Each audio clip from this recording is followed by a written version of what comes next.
또 그들은 우리에게 배울 수밖에 없는 거기 때문에. 그래서 우리들의 영안을 좀 열어달라고 정말 우리가 기도할 수밖에 없는 거다. 베드로가 구원을 받았지만 베드로의 말은 주여 내가 이 부정한 것을 먹을 수 없나이다 했거든. 그 베드로는 부정한 것을 먹을 수 없나이다 했거든. 근데 그것을 뚜껑을 열고 나아가서 이방인 고넬료에게 성령 임하게 하고 사마리아에 성령 임하고 이방인 고넬료에게 성령 임하게 하나님 열어주신 거거든요. 바울은 아시아 지방까지 복음을 전하는데 하나님이 야, 저 건너편에도 복음 전할 사람 있는 거야. 여기가 다가 아니고 저 건너편에 있다니까. 이것을 보여주신 분이 하나님. 영안을 열어주시고.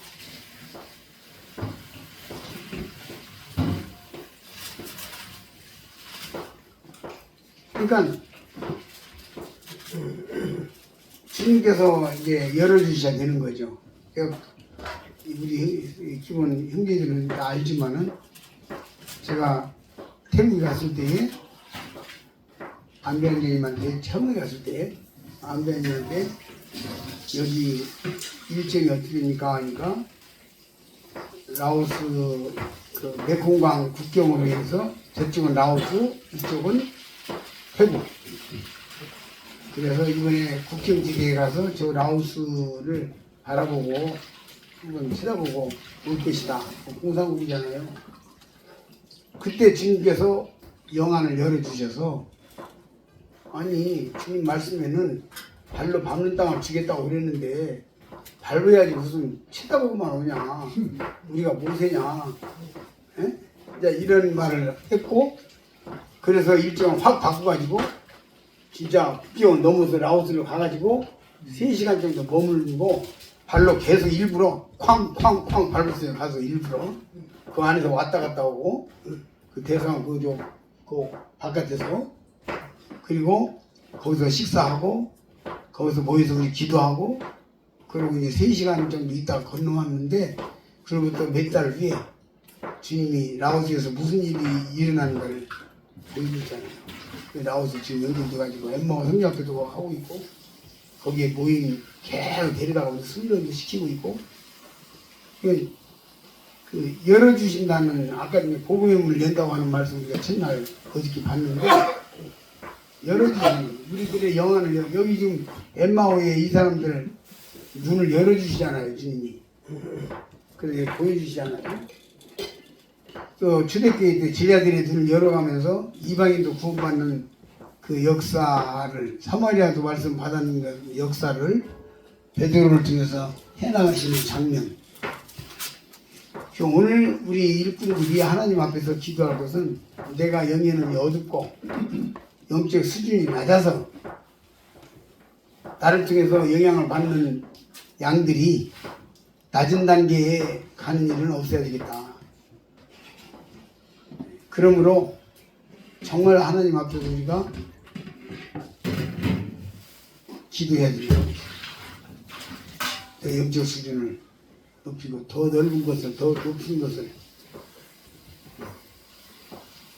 바울은 이 일에 대해서 에베소서에서 그 사랑의 넓이와 높이와 크기와 길이가 어떠함을 깨달아 알게 하시길 원한다 그랬고 또 에베소 1장에서는 우리 에베소 1장 잠깐 볼까요? 에베소서 1장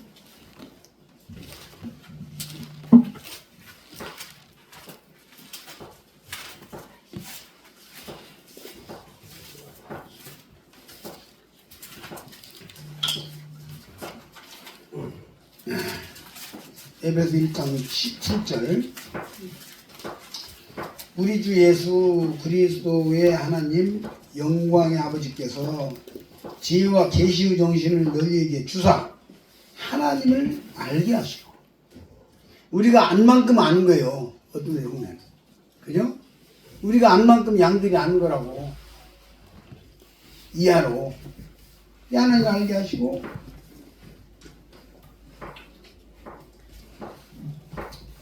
너희 마음 눈을 밝히사 그의 부르심의 소망이 무엇이며 성도 안에서 그 기업의 영광의 풍성이 무엇이며 그의 힘의 강력으로 역사하심을 따라 믿는 우리에게 베푸신 능력의 지극히 크심이 어떤 것을 너희로 알게 하시기를 원한다. 여기 나오잖아요. 베푸심, 강력으로 역사하심을 따라 믿는 우리에게 베푸심, 우리에게 주어진, 하나님께서 우리에게 준. 근데 그 베푸신 능력은 어떤 거냐? 20절에 보니까 그 능력이, 하나님 우리에게 능력을 줬어요. 어떤 능력? 그리스도 안에서 역사하사 죽은 자들 가운데에서 다시 살리시고 하늘에서 자기 오른편에 앉히사 모든 정사와 권세와 능력과 주관하는 자와 그 이 세상뿐 아니라 온 세상에 일컫는 모든 이름에 뛰어나게 하시고 또 만물을 그 발 아래에 복종하게 하시고 그를 만물을 위에 교회의 머리로 주십니다. 그래서 이 주님 예수님은 비밀이라고 그랬는데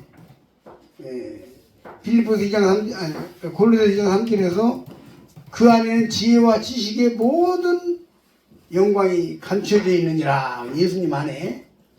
우리가 예수를 정말로 알아야 되는 거죠.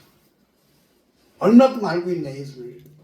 지금 우리가 이 누가복음 24장에 이 사람들을 우리가 판단하기 앞서 내가 예수를 정말 얼마나, 요한복음 들어갈 건데 요한복음에서 밝히는 게 뭡니까? 바로 여호와가 예수님이라는 거예요. 여호와가 예수님이라는 거예요. 그분이 창조주예요. 창조주께서 세상을 다녀가신 거예요. 그 영은 눈이 안 보이기 때문에 보이는 육체를 입으시고 오셔서 창조주가 세상을 다녀가신 거라고. 창조주가 세상을 다녀간 거예요. 그 예수님을 내가 창조주로서 얼만큼 믿고 있느냐, 이제 이것이 척도가 되는 건데, 그래, 여기 보면은 그 18절을 다시 보면, 부르심의 소망이 무엇이며, 하나님께서 나를 불렀는데, 그 부름의 소망, 나에게 어떤 소망을 주셨는가? 하나님께서 나에게 어떤 소망을 주고 나를 불렀는가?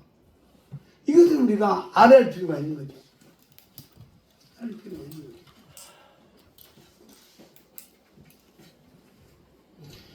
참 제가 믿음 없는 사람인데 가끔 얘기하잖아요. 최선만 형제님이 60살이 다 돼가는 나이에 57세인가 몇 세에 8세인가 가셨잖아요.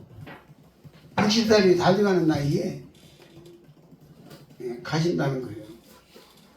내가 깜짝 놀래가지고, 아니 형제님 그 나이 되면 이제 선교사 퇴임하고 돌아오는 나이인데 여기 가가지고 이제 어학 배우고 어느 철전에, 근데 그것이 얼마나 내가 지금 생각하면 무식한 말인가. 지금 모임 4군데인가 5군데인가 세웠잖아요 지금. 그리고 그 나라 갈비를 언어로 이가지고 구원받게 하고 성인책 그 나라 성경 내 성경 읽으면서 17절 읽어봐라 뭐 이래가지고 보험들이가지고 너희들 이래가지고 돈 받으면서 언어 배우면서 어쩌면서 지금 모임이 일어났잖아요. 모임이 일어났어요. 기가 막힌 일이잖아요. 기가 막힌 일이에요. 그러니까 최수만 형제님을 부르는 부르심의 소망을 저는 볼 수 없었던 거예요. 하나님께서 최수만 형제님을 불러가지고 그 보내는 하나님의 소망은 그 나라에 있었던 거죠. 나이가 많든 적든지 간에. 또 우리가 안 가봤지만은, 못 가봤지만, 동토모르에 일하시는 형님도 마찬가지잖아요. 그, 나이 많은 곳에. 박복준. 알죠? 박복준 형님이 그 하시죠? 그게 참 의아했죠. 거긴 나이가 더 많잖아요. 그러니까 이제 우리 머릿속에서 하나님을 제안하는 거죠. 이제 이 머리가 깨져야 주님의 머리가 여기 붙는다. 이제 이런 개념으로 쉽게 설명을 하는데, 내 머리가 주님의 머리와 겨루어서 주님의 머리를 이기는 경우가 많지 않느냐. 하나님의 부르심의 소망은 어느 것이겠느냐.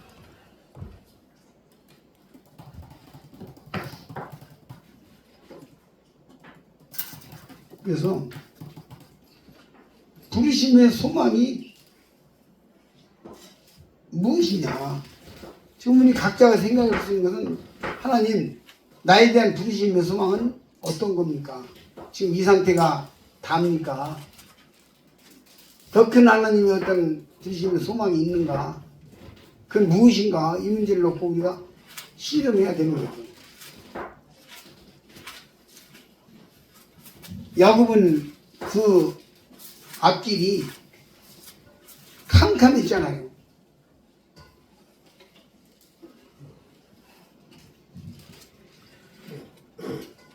삼촌 라반 집에 갈 때도 캄캄했고, 거기서 돌아올 때도 야반도 어디서 도망갔잖아요.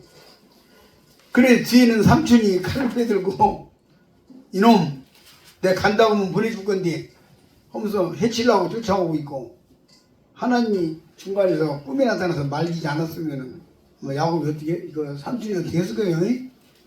거기도 보통사람 아니잖아요. 앞에는 이제 에서가 또 400인을 거느리고 쫓아온다는 소문도 들리고, 그 야곱은 자기가 애굽에 가서 애굽의 실세 총리의 아버지로서의 영광을 누리고 부귀영화를 누리고 자손 사대를 보고 이렇게 살 것을 생각 못했죠. 그걸 못 봤죠. 우리는 이제 지나간 역사이기 때문에 보잖아요. 부르심의 소망을. 그 야곱이 정말 막막 가운데 있었는데, 야곱은 한 가지, 야곱에게 있었던 것은 끊임없이 하나님을 향한 질문이었다는 거예요. 하나님, 나 아버지 속이고 형 속이고 쫓겨나는데 나는 버림받은 거죠? 나를 버렸죠? 내가 생각할 때도 내가 밉습니다. 내가 뭐 그런 짓을 했는가? 응. 야곱이 어머니가 너 이렇게 하니까, 야, 저주는 내가 받을 테니까 네 해라. 어머니가 시킨 대로 했잖아요. 내가 야곱이 두려워했거든. 형 속이려고 할 때 그 장면 나오잖아요. 그러나 야곱은 끊임없는 하나님의 질문이 있었다는 거예요. 제가 이렇게 평가하는 것은. 나는 버림받은 거죠? 하나님도 나를 버리셨을 거예요. 아버지가, 이삭도 마찬가지예요. 이삭도 축복을 했는데, 사실 야곱에게, 이삭은 에서에게, 야곱에게 축복을 한 줄 모르고 에서에게 축복한 줄 알고 이제 했는데, 다시 이제 바로 잡아가지고 출발할 때 다시 축복해갖고 보내잖아요. 그러니까 그런 선진들을 보면 끊임없는 질문이 있었다고 하는 거죠. 내가 여기까지입니까? 더 이상 도전은 없는 겁니까? 김한혜님 편을 생각해보자. 주님, 여기가 내 무덤입니까? 내 무덤은 어디에 있습니까? 끊임없는 도전. 할 수 있는 것이, 여기 부르심의 소망이 뭐냐? 나 부르심의 소망이 여기까지냐? 저는 끊임없는 질문을 했어요. 질문을 해요. 그래서 지금 선교사들을 뒤에서 후원하는 이런 쪽에 또 길을 보이시고, 물질적인 면이나 실질적인 면에서 하는데, 어디까지입니까? 어디까지입니까? 하고 자꾸 질문을 하거든요.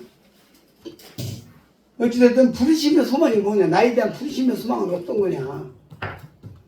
여기에 대한 끊임없는 질문과 그것이 불속이라도 그게 물속이라도 갈 수 있겠다. 하겠다. 왜 못하는 거예요?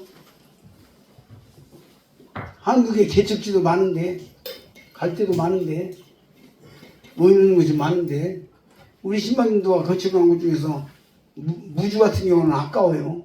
한 8명 정도가 당장 가면 모일 수 있는 그런 구두자들이 일어났고, 장수 일어났고 시인을 했고, 거기서 가까운 무주나 장수 중에도 경계선지에도 영혼들이 있었고 시인했고, 그래서 누가 일꾼만 가면 당장 교회가 시작될 수 있는 이런 시스템이 돼. 일꾼이 없어. 뭐 주님 말씀에 그 추사 공식님한테 일꾼은 부족하니 하는 말씀하셨잖아요. 그러면 나의 부르심, 나를 향한 부르심의 소망이 어디까지입니까? 이거 우리 질문해야 되는 거예요. 어디까지입니까? 이 신방전도도 저 그런 질문 속에서 시작된 거 내가 간증 여러 번 하잖아요. 모임은 없는 저 분단위 시단위 지역이 전국에 늘렸는데, 여기 전도자라는데 제가 멍청은 치다보고만 그냥 그들이 지옥으로 빨리 가는 모습을 보고만 있어야 됩니까 하는 괴로움과 잠 못 이루는 눈물 속에서 신방전도를 보이셔서 하게 됐다는 걸 여러 번 간증했잖아요. 우리는 나에 대한 부르심의 소망이 무엇이냐, 뭐냐, 이것을 지금 누가복음 24장 이후 이제 사도행전까지 가면서 열어주시는 거예요. 그런 거거든요. 주님이 우리의 영안을 열어주시고 마음들을 밝히는 거고. 그래서 도대체 내 종점이 어디입니까?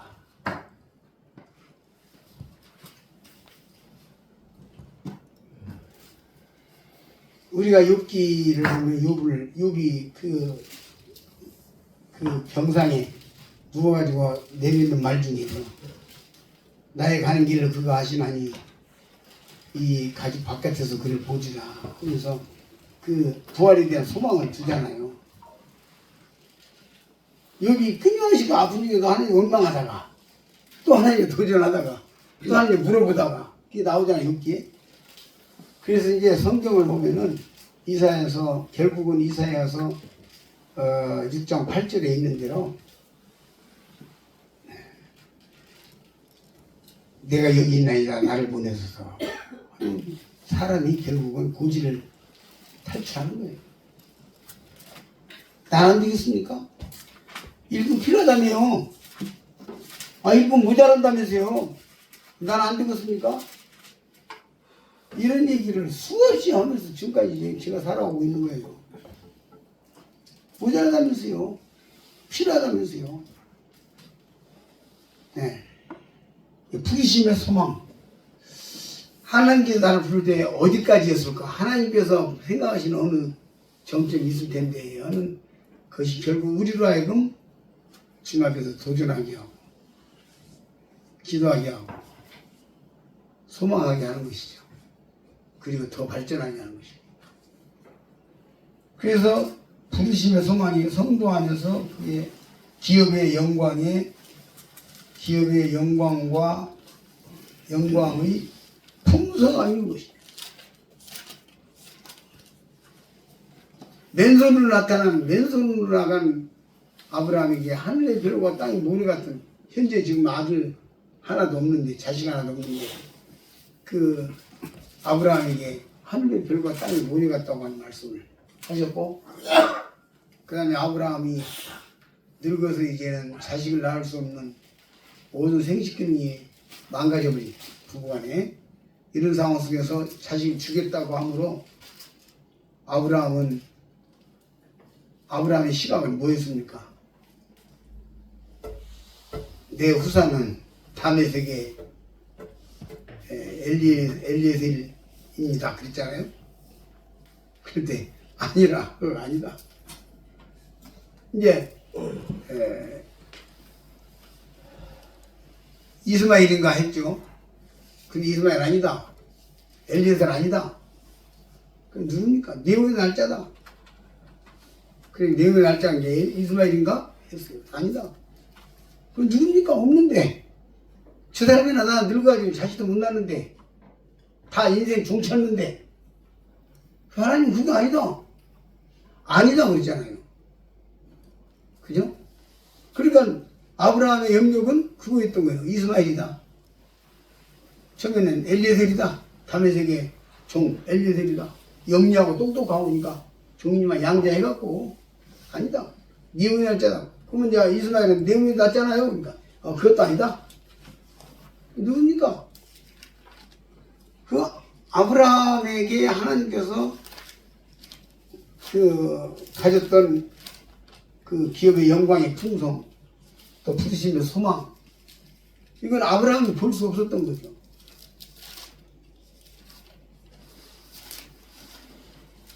그리고 결국은 자녀를 낳고 심지어는 후처까지 얻어가지고 그두라를 얻어가지고 자녀를 생산하잖아요. 후처까지 얻어서 이게 아브라함을 회춘한 거예요. 회춘해가지고 자식을 낳은 거예요. 참 대단한 일이죠. 마른 막대기가 싹이 나고 꽃이 피게 하신 분이잖아요. 아론의 쌍란지팡이가 그거잖아요.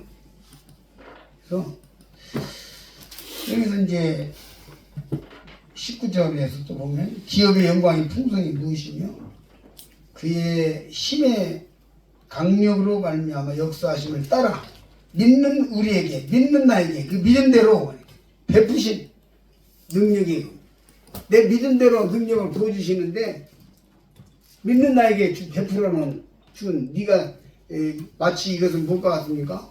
금덩어리를 산더미같이 쌓아놓고 너 가져가고 싶은 만큼 가져가라 이거거든요. 가져가고 싶은 만큼 가져가라 그런 거잖아요. 우리가 네 입을 넓게 열라 내가 채워주라 10편 82편 10절에 그랬잖아요. 그러니까 입을 넓게 열어야 돼요.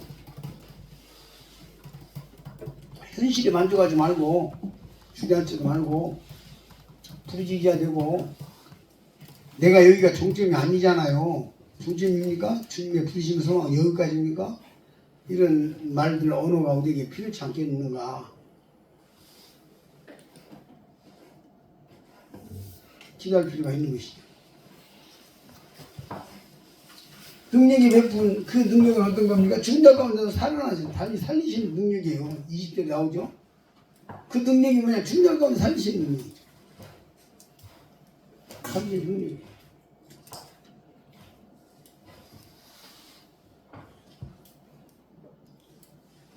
제가 최문 선생님 한국에 올 때 한국에 들으신다는데 최문 선생님 참 가보니까 역시 장군이라고 그랬어요. 왜냐하면 처음에 갔을 때 제가 지금 4번 갔고 이제 5번째 가거든요. 4번 갔을 때 2번째인가 갔을 때 요 남아공을 전진기지로 해서 여기 본부로 해서 여기로부터 주변 나라들을 여기서 일꾼을 키워가지고 내보낼 계획을 나한테 이야기하더라고요. 그리고 5명인가 형제들을 충실하게 키우고 있어요. 걔들 중학교 때인가부터 시작해서 중학교 집어넣고 학비 대주고 고등학교 때 학비 대주고 그 어려운 가운데서 키워. 지금 4명인가 5명이 크고 있어요. 걔들에게 이제 모임을 맡겼어요. 지금 걔들이 대학교 졸업한 수준 나이가 됐어요. 그들이 지금 모임을 하고 있어요. 과학본태에는 이제 최은재님이 한 달에 한 번 정도만 가고 너희들끼리 해라고 해놨어요. 그 조금 되면 이제 거기서 일을 하면 그들을 보내야 돼요. 그 보낼 곳을 위해서 기도하는 거예요. 그래 레스토로 가본 거예요. 그 여기서 본부로 삼고 우선 남아공 안에 있는 레스토, 그 다음에 옆에 있는 짐바브웨, 그 다음에 이쪽에 또 다른 나라 가서 간을 보는 거예요. 어? 간을 보니까 그 민박 주인이 우리는 예정 눈을 배웠는데 하나님이 나를 택한 거요. 안 택한 거요. 이거 가지고 맨날 택했다 안 택했다 쌈박지르니 답이 나옵니까? 괴로워하고 있다가 이러다 하면 그게 되잖아요. 또 이쪽에 짐바브웨도 그렇고 이쪽에 레스토도 그 한 사람, 그 많은 친구들 한 사람 전화 와가지고 가르치라고 해가지고 지금 20여 명이 복음을 시인했어요. 구원받은 것을 분별을 하고 있어요. 작년에 제가 갔을 때도 21명 와서 다 손들고 확신하고 또 지금 다지기하고 있어요. 그러니까요, 그 기도대로 쫓아다니는 거예요, 주변에. 한 번 가는데 170만 원 들어요. 그 45분 비행기 타고 왔는데. 그러니까 서울서 광주까지 오는, 여수까지 오는 45분 걸려요. 근데 돈 뭐 7, 8만 원, 10만 원이 오거든요. 근데 거기 지금 170만 원이 들어가요. 둘이서 가는데. 그래도 제 형제한테 그랬어요. 어찌됐든 간에 기도하고 좀 도와볼 테니까 주님 인도하실 거다. 그러니까 돈이 없어서 전도를 못해서 쓰겠냐. 예수도 가고 싶으면 가라. 간다고 길 좀 해주고 또 기도하고 동요할 테니까 그렇게 말을 했어요. 그 말도 지금 들으셨겠죠. 그래서 또 이번에 간다고 해서 우리 재중에서 돈 얼마 보냈어요. 보태서 가라고. 그러니까 그 현지님을 통해서 내가 배우는 건 뭐냐면 역시 끊임없이 새로운 지역을 보고 있는 거야. 봐요. 안다니에 간증을 들어보니까 먼 2시간 반, 3시간 되는 지역에 어떤 구두자한 사람이 있었어. 그래서 그 구두자를 만나러 가면서 이렇게 보니까 큰 예배당이 하나 있어. 태국에서는 좀 보기 힘든 큰 예배당이야. 땅 한 4, 5천 평 땅에다가 예배당 지어놨으니까. 축구장까지. 그래서 그냥 그 정문으로 지나가면서 쳐다보기만 했대. 그래도 야, 저기 큰 교회가 있구나. 전도할 수 있으면 마음을 가졌겠죠. 그리고 그 꿈이 이루어진 거예요. 거기에 청년 하나가 거제도로 왔다 이거. 거제도 예배당 밑에 와도 예배당 밑으로 와가지고 그러면 다른 교파기로 가는 거죠. 예배당 밑에 와서 자취하면서 그 노동자로 하다가 나 여기 고국에서 교회를 다녔는데 교회 나가야겠다 해가지고 올라온 것이 거제도 예배당 들어가지고 듣고 구원받고 지금 형제 됐어요. 그 사람들이 연결됐어요. 그러니까 이게 들어보니까 내가 옛날에 한번 가봤던 데인데 그렇게 도전하는 거예요. 성주산을 가서 이렇게 듣다 보면 도전하는 거예요. 도전이 이루어지는 거죠. 여기서 참 그 죽은 자를 살리는 능력이 우리에게 좀 베풀어 돼 있어요. 우리가 믿은 만큼 믿음을 따라 그랬잖아요. 우리가 믿은 만큼 그 능력을 우리가 사용하는 것이다. 믿은 만큼. 네. 지금 누가복음 24장에서 하나님께서 우리에게 보이는 것은 그 어두웠던 눈을 열어주시는 과정. 그래서 이 30절에 보니까 저희가 함께 음식을 잡수실 때에 떡을 가져다 축사하시고 떼어 저희에게 주시며 주심에 저희는 밝아져 그인 줄 알아보더니 예수는 저희에게 보이지 아니하는지라. 그 주님이 그들의 영안을 열어주시고 그들이 비록 이스라엘의 구속자로 바라고 실망과 좌절 속에서 지금 엠마오로 가고 있었지만 그러나 그 주제 속에서 그들이 볼 수 있는 것이 그거 있잖아요. 하나님께서 그에게 더 열어주셔서 포기하시고 예루살렘 선백 돌아와가지고 실제로 예루살렘에 와서 예수님이 정말 부활해서 우리에게 나타났다고 하는 것을 고백하잖아요. 증거하잖아요. 그래서 결국은 지자들도 그렇고 요 글로바와 그 일행도 그렇고 여러분과 나나 다 똑같은 참 별로 차이도 없는 그런 사람들이에요. 그럼에도 불구하고 하나님께서 우리들의 영안을 열어주시면 하나님께서 우리들의 영역을 주시면 우리로 하여금 하나님 우리에게 주신 것들을 볼 수 있는 힘이 생기면 가능하다는 것이죠. 가능합니다.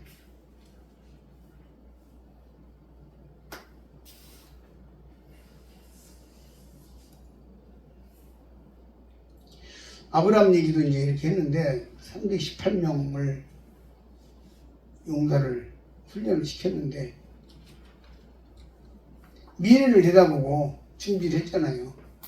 적장시대는 진짜 다 뭐 여차하면 다 먹히느냐 먹느냐 맞아 죽는 힘을 쓰면 그때는 힘에 눌리만 통하는 데 상황이니까 38명 죽면서 앞을 내다보고 준비할 때에 하나님께서 그것을 사용하시고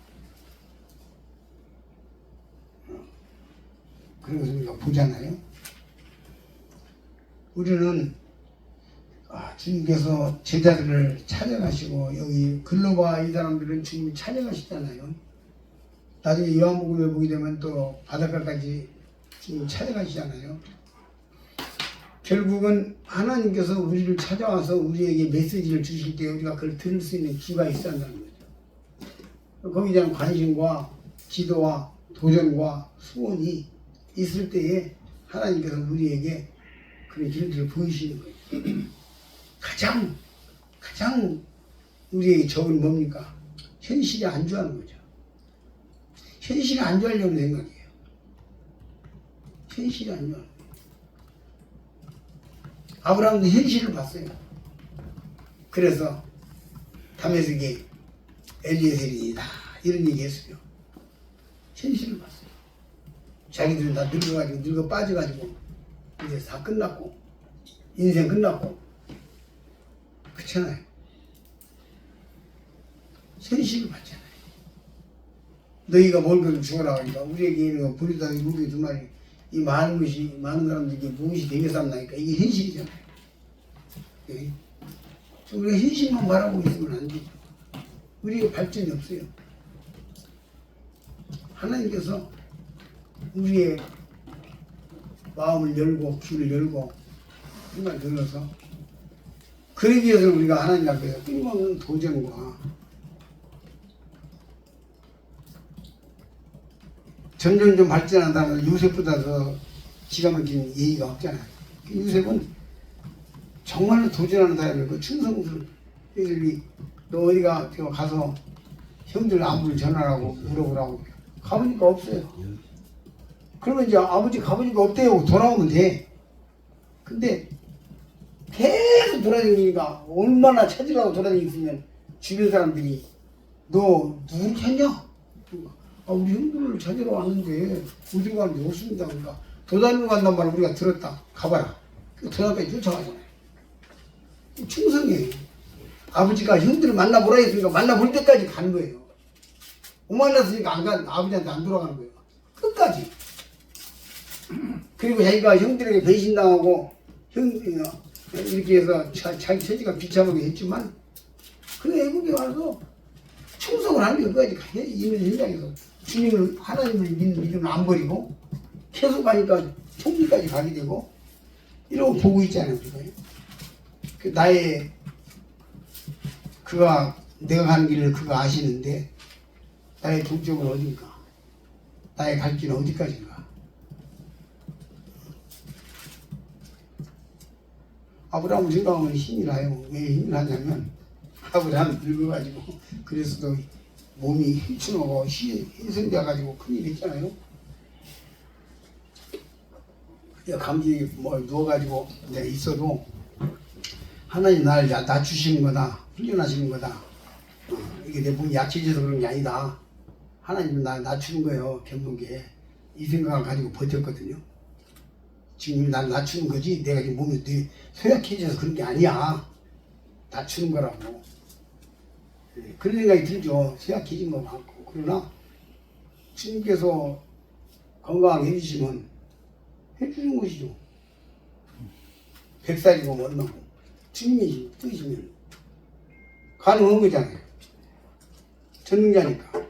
힘의 능력을 부활하신 능력이니까. 중요한 건 우리가 어떤 꿈을 가지고 더 바라보느냐, 주님을 더 바라보느냐. 그래서 제가 에베소 1장의 이 말씀은 정말로 마음속에 늘 새기는 말씀이에요. 부르심의 소망이 무엇이냐? 나를 부르신 소망이 무엇이냐? 이것으로 끝나는가? 여기까지인가? 이게 내 무덤인가? 이런 생각들 우리는 우리에게서 소망, 믿음, 소망 이것이 사라지게 되면 사랑도 사라지는 거예요. 소망이 있으면 하나님 사랑하는 거예요. 소망과 믿음은 띄어서 생각할 수 없는 거예요. 그래서 소망은 믿음에서 나오는 거고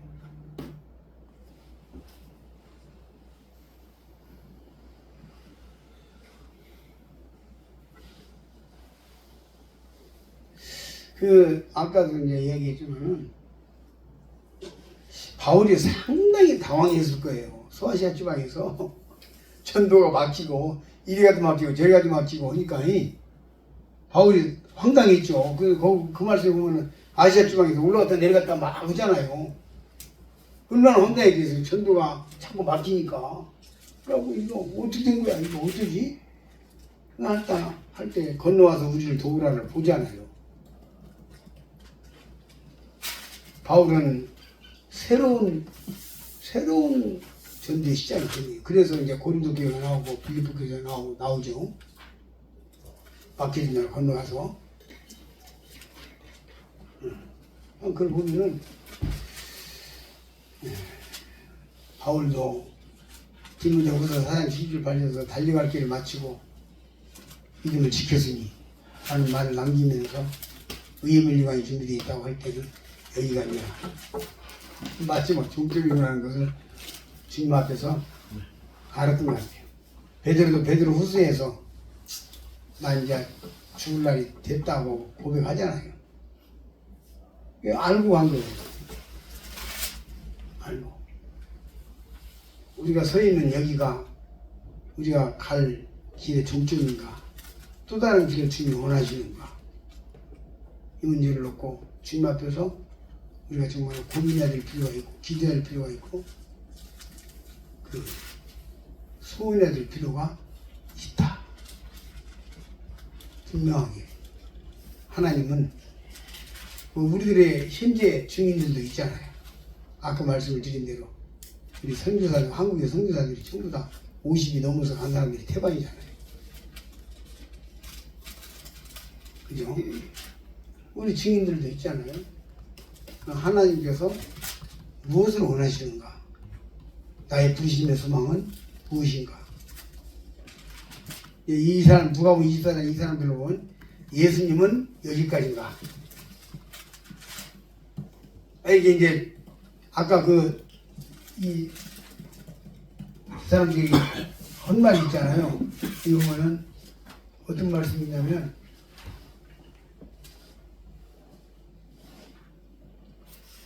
저기 32절에 22절에 또한 우리 중에 어떤 여자들이 우리로 놀라게 하였으니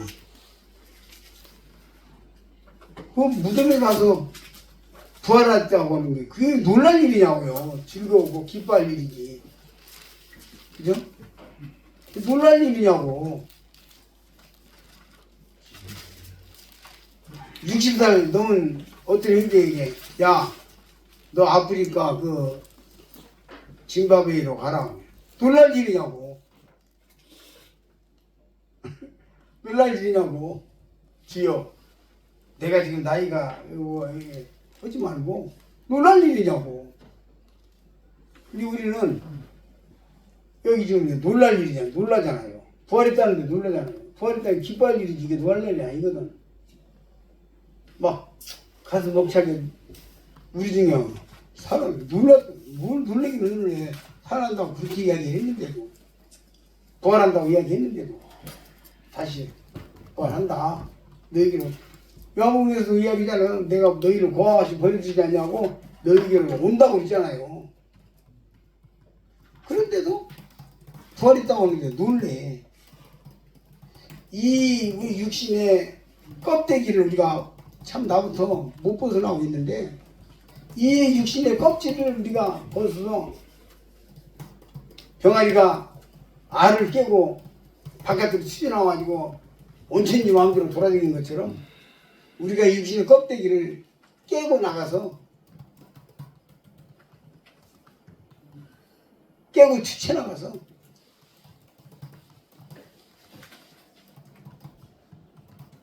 온 광활한 땅을, 세상을, 하늘을 날아오르는 새처럼 우리는 끝까지 그럴 필요가 있는 거예요. 그럴 수가 있는 거예요.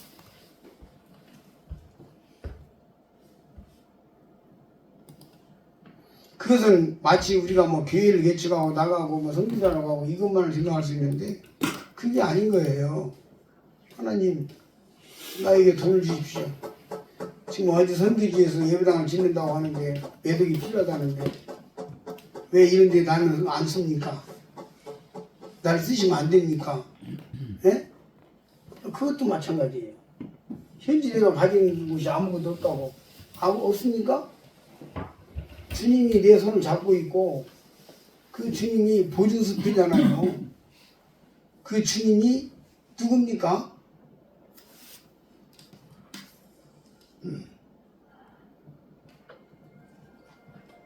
그냥 사인만 백지수표예요. 주님 백지수표잖아요. 사인만 하면 되는. 그러니까 이것이 단순히 제가 말하는 게 부르심의 소망을 이야기할 때에 단순한 거예요. 단순히 그냥 뭐 교회를 하거나 뭐 무슨 그런 선교 쪽의 이야기나 이런 것만이 아니라 모든 면에서 하나님께서 나를 통해서 무엇을 하실 건가? 어떻게 하실 건가?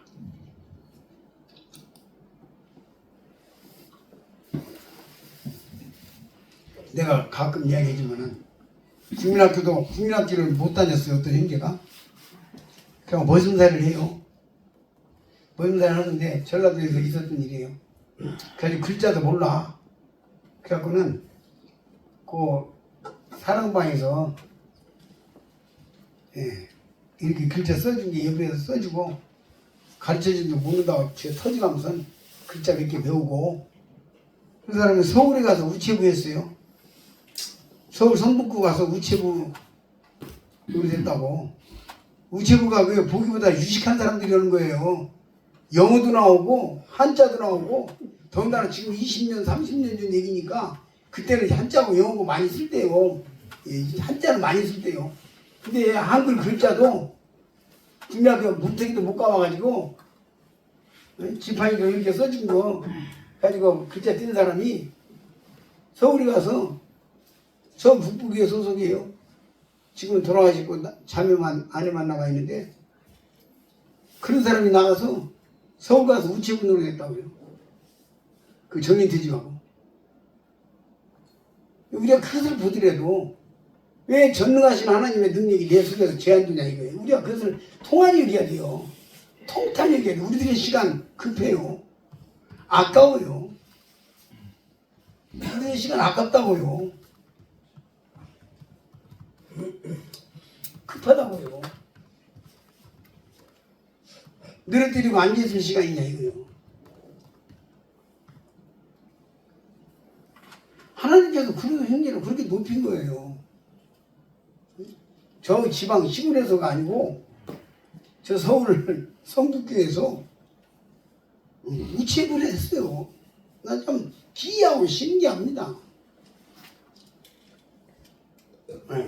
정식 우체부 취직해가지고 거기서 정식 정년퇴직했어요. 무슨 뭐 120도 아니고. 하나님은 그러신 분이잖아요. 그럴 수 있는 분이라고. 도전이라는 게 참 놀랍잖아요. 내가 그 일본에 가서 딱 한 가지 남아있는 게 어떤 형제가 어떻게 구원받았습니까? 자기가 다 등대지기 오고 있는데 멀리서 거기는 아무도 사람 찾아오는 사람도 없어. 근데 어느 날 어떤 사람이 찾아왔더니 찾아와서는 말이 저 등대지기는 복음을 못 듣고 지옥 가는 거 아닐까? 저 등대지기한테 누군가가 복음을 전해야는데 내가 가자. 하고 왔다는 거예요. 등대지기한테 혼자 있는데 와가지고 자기도 보면 지나는데 자기는 관심 없기 때문에 안 들었대요. 근데 가고 난 뒤에 보니까 우산을 놓고 왔더래. 그래서 야, 저 사람 우산 놓고 왔는데 그래서 전화 전두지 줬으니까 줄 수 있을 거 아니오. 그놈을 보고 우산 갖다 주려고 왔대. 그래 우산 갖다 주러 오니까 그가 예배당에 와가지고 복음을 전하는데 야 보면 도전하는 거예요. 도전하는 대로 주신 거예요. 주님이. 우리는 무한한 가능성이 우리에게 있는 거고 정말 이 믿음 없는 사람들 지금 여기에 나오는 누가복음 24장에 나오는 이 믿음 없는 사람들을 주님이 열고 열어가지고 전 세계를 뒤집었잖아요. 예수님이 예루살렘에서 사역을 시작한 거 아니잖아요. 갈릴리에서 시작하고 바닷가에서 베드로 제자 중에서 최고 그 수지자가 누굽니까? 베드로라고 하는데 본래 학문 없는 범인으로 알았다가 그러잖아요. 베드로 이력서요. 본래 학문 없는 범인으로 알았다가 기탄 없이 말하는 걸 보고 그게 베드로의 이력이에요. 이력. 그런 그 못난 12제자들 그중에 하나는 또 갚버리고 11제자를 가지고 세상을 뒤집어놓은 것을 우리가 알면서 우리는 어떻게 보면은 지네들보다 얼마나 잘났습니까? 다 공부도 할 만큼씩 했고 그죠? 뭐 지네들보다 얼마나 잘났냐고 우리가. 주님께서 왜 갈릴리로 가셨느냐, 왜 그 학문 없는 범인을 데리다가 썼느냐, 이걸 깊이 생각해야 돼요. 중요한 건 우리가 정말 전능하신 하나님의 능력을 덧입는 거, 비전을 갖는 거, 꿈을 갖는 거, 우리에게 필요하다. 어떤 상황에도 마찬가지다. 우리 형제님 뭐 사업이시다 그만두셨는데 하나님 나에게 돈 줘보십시오. 돈 가지고 내가 뻘짓하는가 이제 봐요. 한번 해볼게요. 왜 이런 기도를 안 하냐 이거죠. 하겠죠. 그러나 정말 우리가 또 더 담대하게 할 필요가 있는 거예요. 담대하게 할 필요가 있는 거예요. 그럴 때 하나님께서 하나님의 나를 통해서 어떤 방향에서 어떤 일을 하실지 우리가 알 수가 없어요. 누가복음 24장은 믿음 없는 사람들 이야기가 쭉 나오잖아요. 그 믿음 없는 사람들, 이런 못난이들, 이런 부족한 사람들, 에? 이런 사람들 데리다가 세상을 변화시켰는데 하물며 나를 통해서 왜 주님이 안 하시겠는가, 못 하시겠는가 라고 우리가 생각할 필요가 있는 거예요. 꿈을 가지고. 예.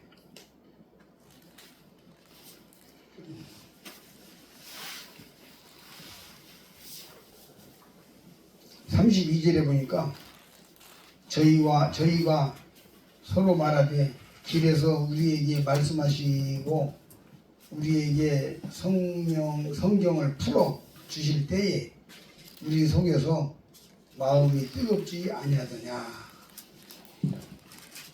하고 그 시도 일어나서 이제 예루살렘으로 돌아가죠.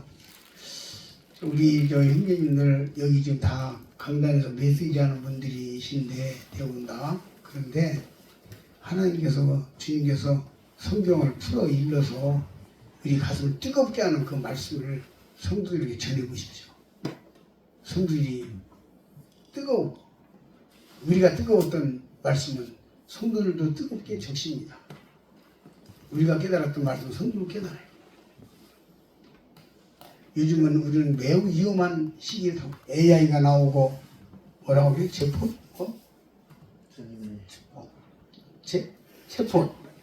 체포 돼가지고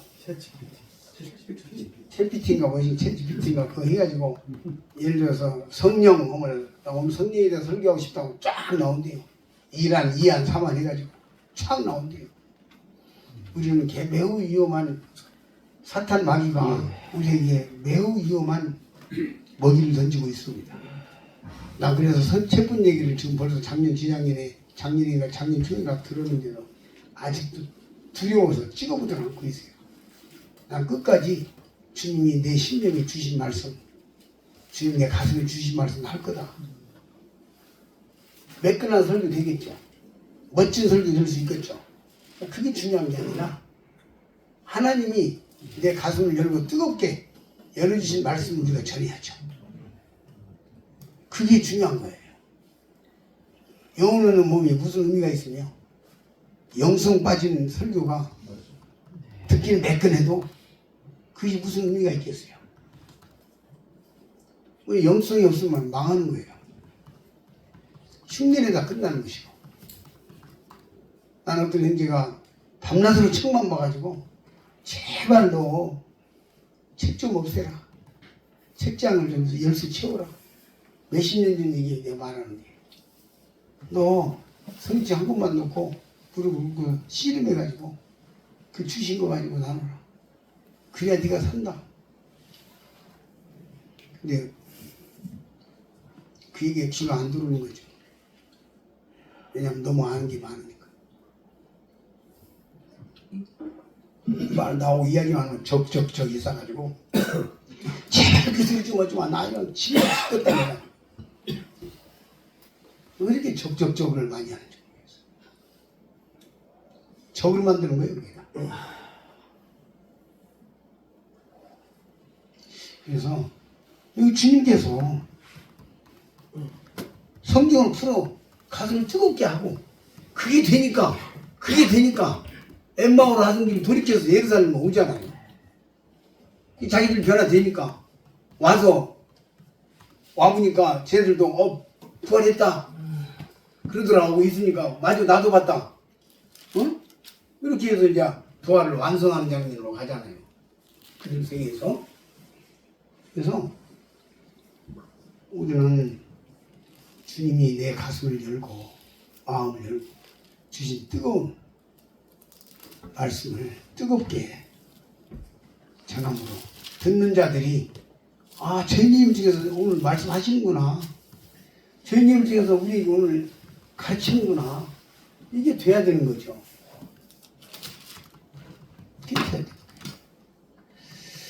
네, 여기까지 보고 다음 시간으로 가겠습니다. 이상입니다. 감사합니다. 감사합니다.